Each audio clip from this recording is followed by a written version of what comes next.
So The Killer was directed by David Fincher, and it stars Michael Fassbender as well the killer. He is an assassin. He takes out people, but when a hit goes wrong, he goes on this manhunt to basically try to find the people who might have screwed him over, including some of his employers. It may sound generic in execution, but it's definitely very different from what a lot of movies are doing these days. So, when I first heard about this movie, I was excited mainly because of David Fincher. He doesn't really direct a whole lot of movies these days, and he does make some very interesting movies that I do like upon rewatching them a second time, like Seven, Gone Girl, some of these movies that I do really like upon a second viewing. And I figured The Killer was going to be something like that, is going to be something very different, and it is pretty different. Admittedly, it took me two times to finish this movie.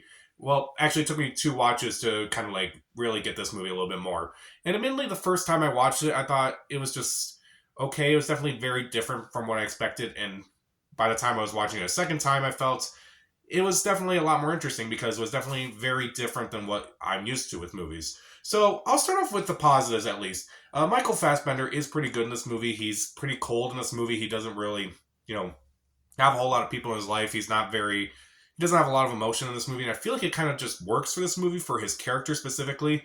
I do love the cinematography in this movie.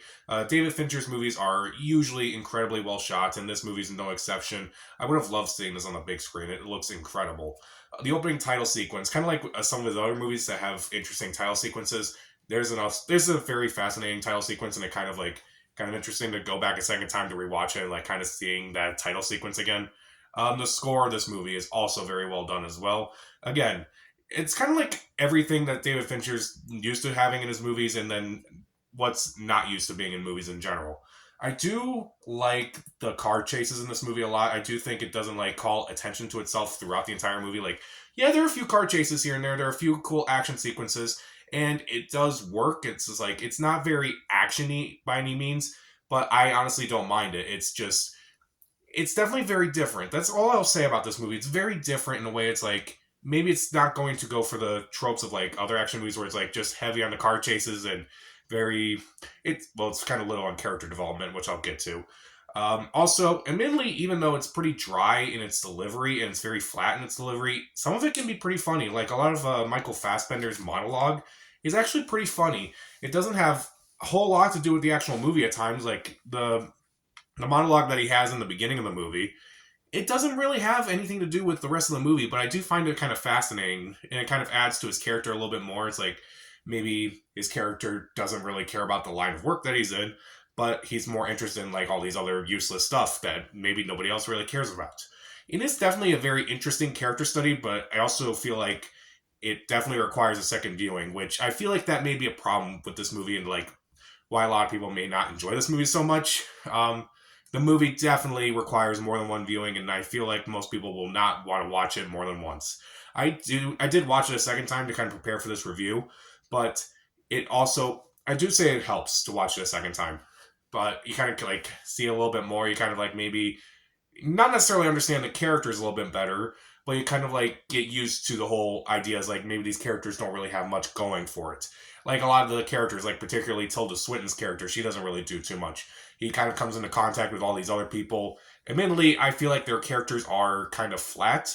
Like again, that may be intentional because Michael Fassbender's character is just so emotionless that it kind of works. So maybe like his line of work, he doesn't really get to know these characters. So in a way, we don't get to really know these characters either. So I'll let it slide. Meanwhile, the pacing of this movie is a bit off at times. The movie is one of David Fincher's shorter movies in general, but the pacing of this movie does get a little grating at times because, like, again, you don't really get to know these people too well, so it's kind of hard to like really get invested in it at times. But again, it kind of works because the character admittedly doesn't really get invested in his characters, which strangely kind of makes him interesting. But again, this movie's a weird conundrum because like it's very different from a lot of things that are out there in terms of characters, in terms of action, in terms of like how to present a movie.